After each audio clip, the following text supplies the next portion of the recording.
Hi, good day, everybody. This is E. Marcel Pertut, and welcome to another edition of the Fighting Peaches. We will be speaking with Georgia State women's soccer head coach Ed Joyce in a moment. Before we get to that, as always, to follow everything that we do, go to the mothership, thesportsinquirer.net, for premier sites for news and notes, premier site for news and notes in the world of sports. You can also see archives of what we've been doing lately on the site. We've been able to speak with Ed a few times. Brett Cernsey, head coach of Georgia State men's soccer. We were even able to catch up with one of our favorites, Georgia Tech volleyball head coach Michelle Collier last week. That was our first time speaking with her all season, and we are in October, which is pretty wild. That's the longest we've ever gone without speaking to her in season, but we finally caught up with her and got some good content there, so make sure you go there. You can also go to our social media platforms on Twitter/X, Instagram, and Facebook. Just make sure you go to look me up under Etienne Marcel Petute or the Sports Inquirer. And finally, make sure you like, share, and subscribe to our audio and video hosts, including YouTube, SoundCloud, Spotify, and more. Once again, search for us under my name or the Sports Inquirer, and you'll be able to find us. In a moment, we're going to be joined by Ed Joyce. Okay, we're back, and we have now Ed Joyce, head coach of Georgia State women's soccer, joining us. Thank you for spending some time with us, Ed. We talked last week. You said you had to really win out to put yourself in positioning for the conference tournament. First step done at Louisiana, 1-0 victory. Reflections on that win and how it helps the cause for your late season push.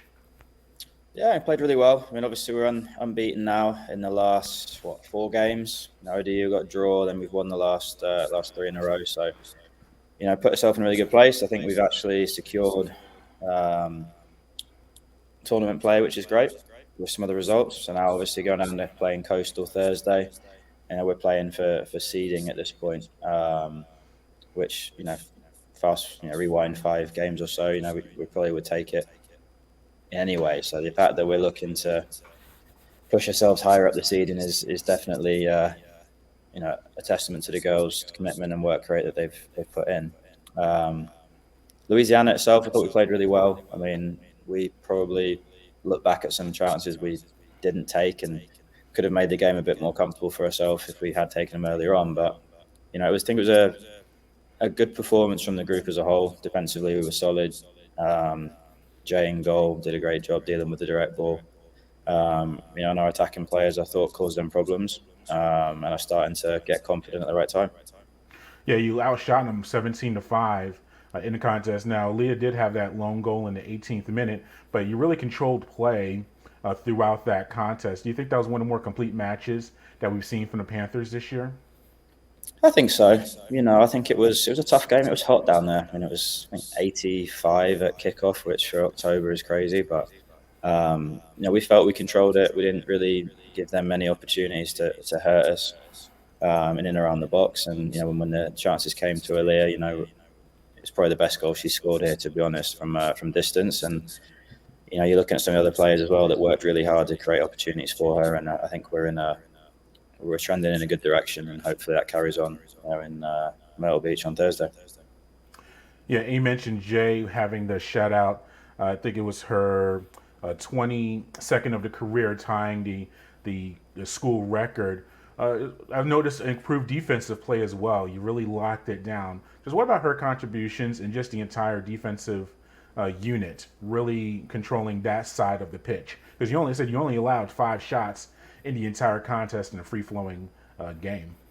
Yeah, I think we've understood who we are defensively a bit more in the last three games or so. I think a lot of it is personnel based. You're trying to figure out in a very short period of time what's the best group of players that cooperate together, and I think we've probably got a pretty good one rolling right now.